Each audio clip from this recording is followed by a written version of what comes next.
You are 41 years old. Your net worth is negative $12,000. Your checking account holds $412.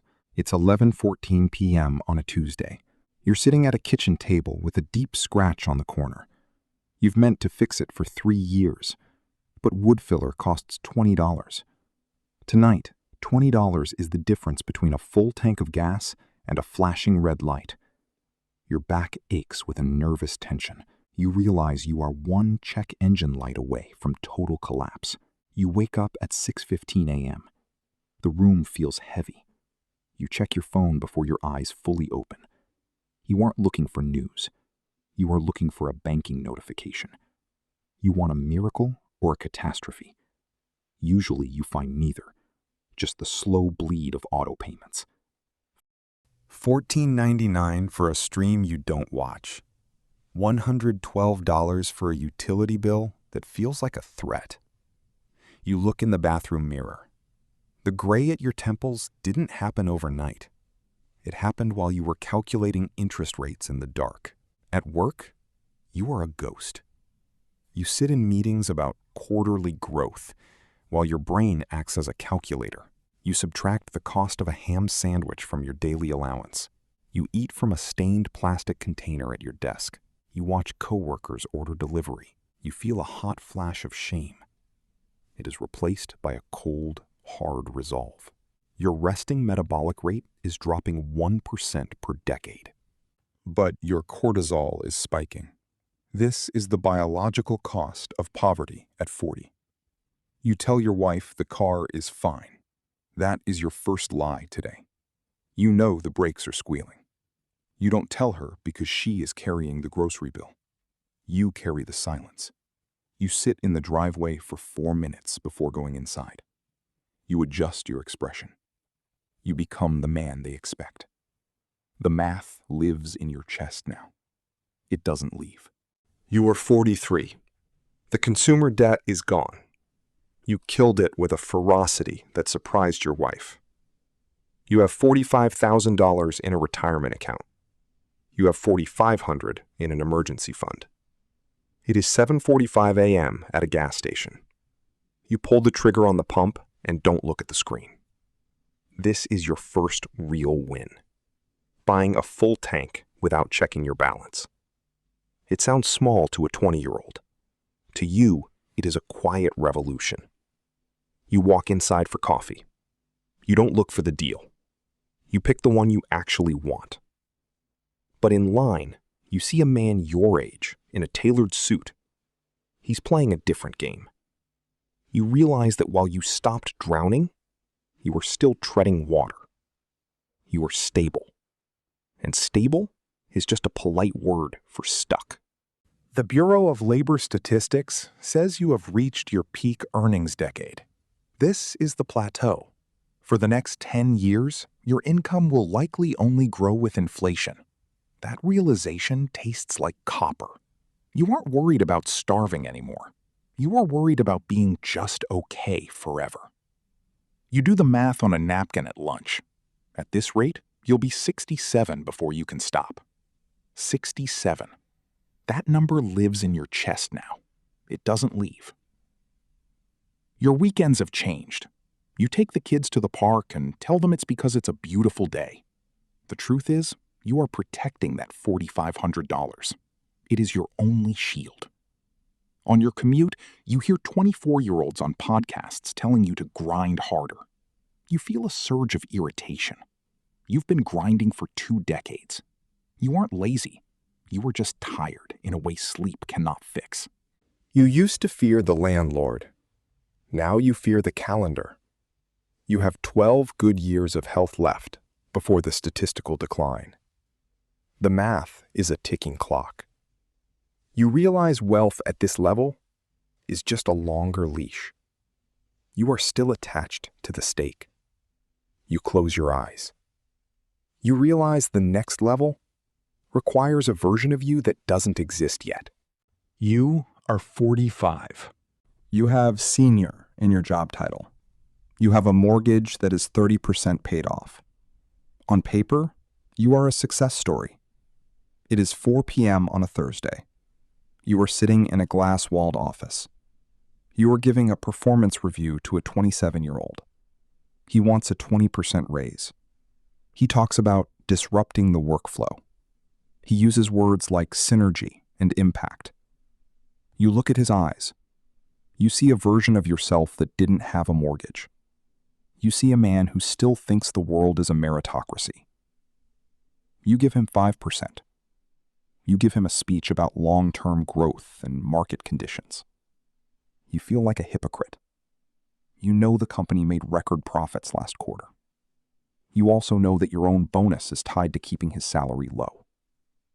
This is the part of the plateau no one tells you about. To stay at this level, you have to become the person you used to hate. You are no longer the disruptor. You are the stabilizer. You are the gatekeeper. You drive home in a car that cost $45,000. It is quiet. It filters out the noise of the world. But the silence in the driveway is expensive. You sit there for 6 minutes. You look at the informed half. You are halfway through the average human lifespan. You have $250,000 in assets, but your time is no longer yours. You have traded your 40s for a comfortable chair and a 401k match. The Federal Reserve says the median net worth for your age is roughly $250,000. You are officially above average. But being above average in a failing system feels like winning a race to a cliff.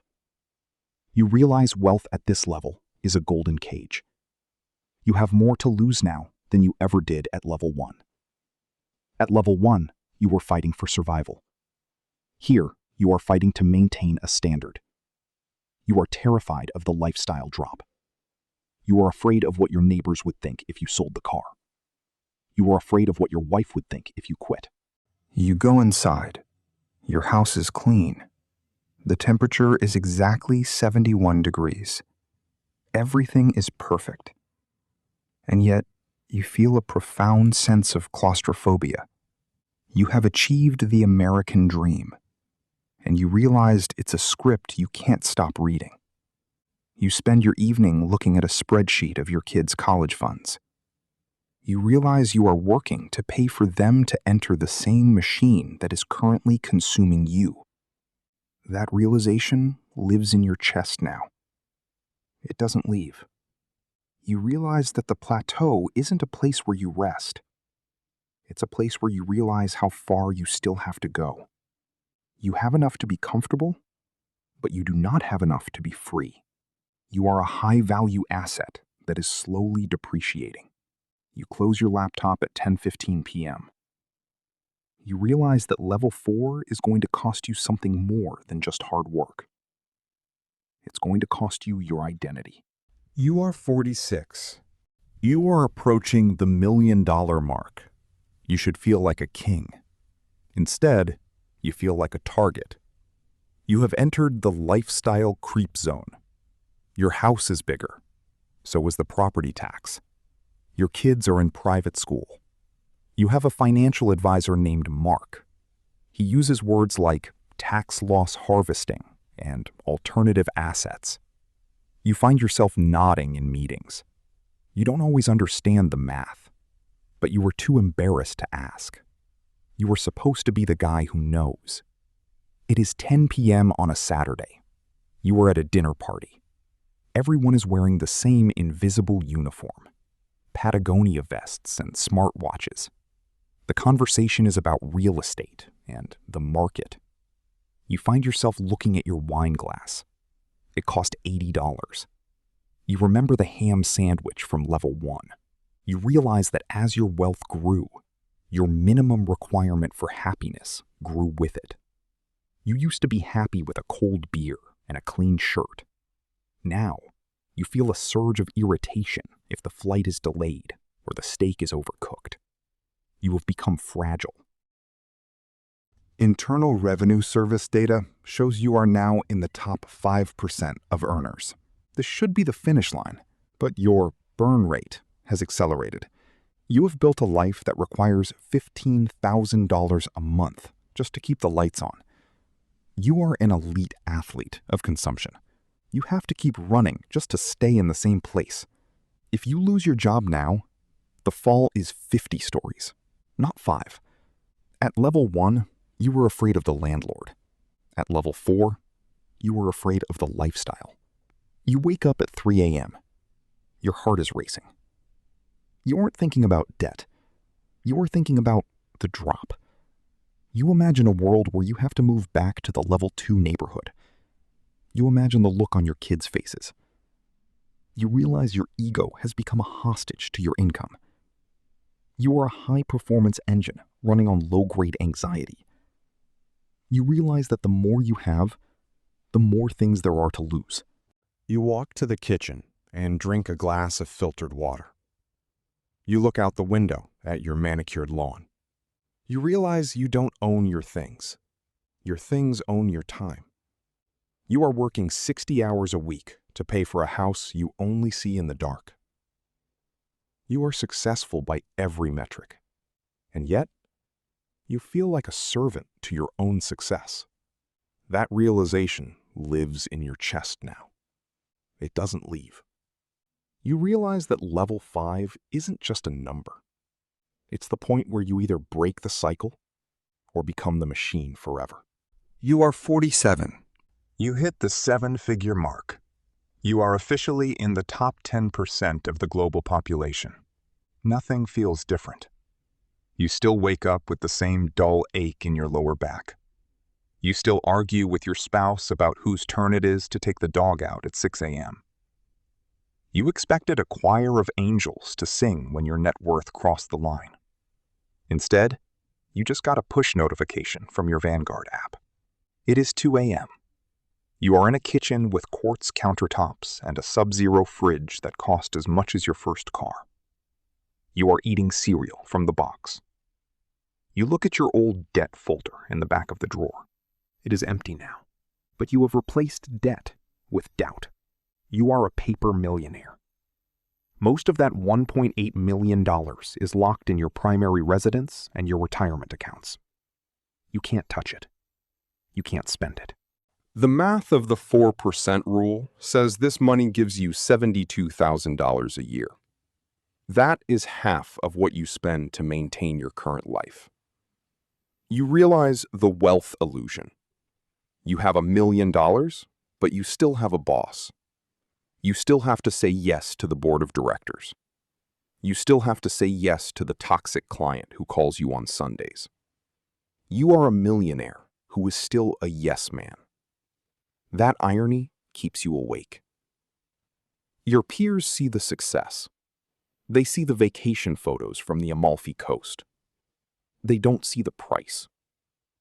Research on the U-shaped happiness curve shows that 47 is the statistical low point for life satisfaction in the developed world. You have achieved the peak of your career, yet you feel a profound sense of, is this it? You are rich enough to see the finish line, but you are too tired to sprint toward it. You realize that your wealth has increased, but your freedom has stayed flat. You walk back to bed. You listen to the sound of the central air hum. You realize that being a millionaire at 47 is just being a level 1 survivalist with a better mattress. You are still trading your life force for digits on a screen. You are successful, but you are not sovereign. Sovereignty is the ability to walk away. And right now, you are still tethered to the paycheck. That realization lives in your chest now. It doesn't leave. You realize that level 6 isn't about working harder. It's about a liquidity event that changes the rules of gravity entirely. You are 48. You had an event. Maybe it was a business sale, a partnership buyout, or a decade of stock vesting that finally hit the strike price. You have $5.5 million. This is the walk-away money. This is the level where work becomes a choice rather than a requirement. It is 10:30 a.m. on a Tuesday. You are at a coffee shop in a neighborhood you used to only visit on weekends. You are not on a laptop. You are just sitting there, watching the steam rise from your cup. You watch the level 3s rush past the window. They are holding briefcases and checking their watches with a frantic energy you recognize in your bones. You feel like a ghost. You have exited the machine, but the machine is all you have known for 25 years. Without a meeting to attend or a fire to put out, you feel a strange, hollow lightness. It is not peace, it is vertigo. You realize that your identity was so tightly wrapped around your senior title that you don't know who the man in the chair actually is. The wealth effect is a documented psychological shift where your spending no longer correlates with your happiness. You go to the gym at 11 a.m. It is empty except for you and the retirees. You look at them. You realize you are now one of them. Even though you were only 48, you have the money to do anything. This sounds like freedom, but it feels like pressure. The pressure to do something meaningful. If you spend the day watching Netflix, you feel a crushing sense of guilt. You feel like you are wasting a resource that millions of men are dying to have. Your relationships begin to shift. Your friends are still in the grind. They can't go to Cabo on a Wednesday. When you offer to pay, the air in the room changes. It's not gratitude. It's a subtle, jagged edge of resentment. You find yourself talking to your estate lawyer more than your brother. You spend $20,000 on a family trust to protect the assets from taxes and lawsuits. You have built a fortress to keep the world out. But you realize you are the only one inside it.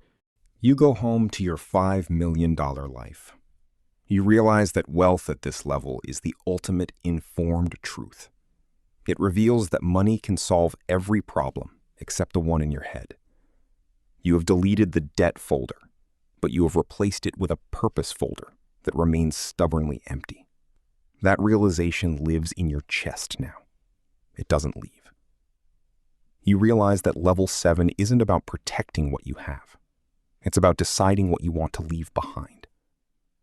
You are rich enough to buy anything, but you are finally realizing that the clock is the only thing you can't outbid. You are 49. The numbers have become abstract. $15 million is no longer a bank balance. It is a weight. It is 6 p.m. on a Friday. You are standing at your daughter's high school graduation. You are watching her walk across the stage.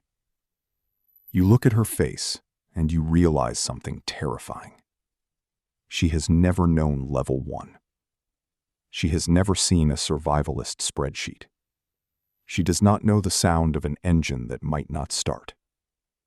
To her, money is like oxygen. It is a natural resource that has always been provided. You wonder if you have failed her by succeeding. You gave her everything, but you realize you took away the struggle that made you a man. You took away her 2 a.m. Tuesday moment. You realize that your biggest challenge is no longer, how do I make more? It is, how do I not ruin my children? You hire a consultant to teach your kids about philanthropic responsibility. You are the CEO of a small nation-state called your family. You spend your weekends at charity galas. You are wearing a tuxedo that costs $3,000. You are holding a glass of champagne, and you have never felt more like a stranger to yourself. The intergenerational wealth gap is a statistic you now live. Research shows that 70% of wealthy families lose their wealth by the second generation. That number lives in your chest now. It doesn't leave. You are obsessed with the trust. You spend hundreds of hours with lawyers. You are trying to write a script for people who aren't born yet. You want to control the world from the grave. You realize that wealth at 15 million is the ultimate exercise in ego. You want your name on a building or a wing of a hospital. Not out of kindness, but out of a desperate need to be permanent. You look at your wife across the gala floor. She is happy, or she looks happy. You realize you haven't had a conversation about anything other than the foundation or the estate in 3 years. You have become the principal and the spouse. You are business partners in a life that is perfectly managed. You have reached the peak of the mountain. You have $15 million. And you realize that you are standing on a block of ice that is slowly melting in the sun of your own mortality. You are 49. You have 1 year left in the decade. You realize level 8 is the only thing left. You are 50. You have reached total sovereignty. You do not have a checking account. You have a family office. You do not fly commercial. You own a fractional share of a jet. You do not wait in lines. You do not ask for permission. It is sunset on a Tuesday. You are sitting on the deck of a vessel off the coast of Amalfi. The water is deep navy. The sky is a warm amber. It looks exactly like a stock photo of success.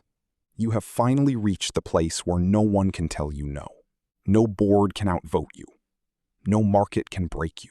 You are the king of your own private world. But as you sit there, you open your phone.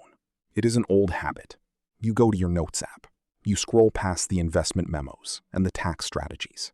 You scroll all the way to the bottom, to the note from 10 years ago, the one titled Survival. 22 lines of math. 33-5. 25 plus 1. Total? ? You read those lines and you feel a surge of electricity in your chest that $50 million hasn't been able to replicate. You realize that the man who wrote those lines was more alive than the man sitting on the vessel. That man had a mission. He had a mountain to climb. You are just standing at the top.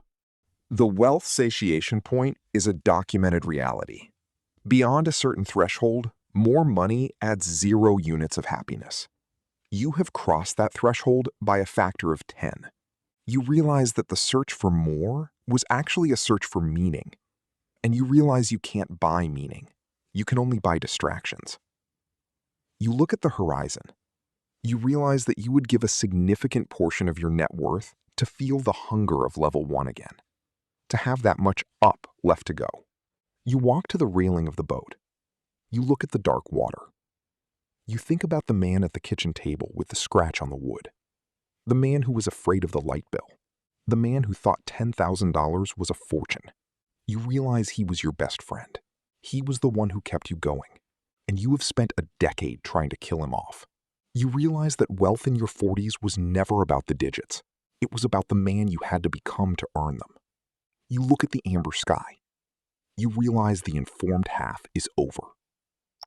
The cursor blinks.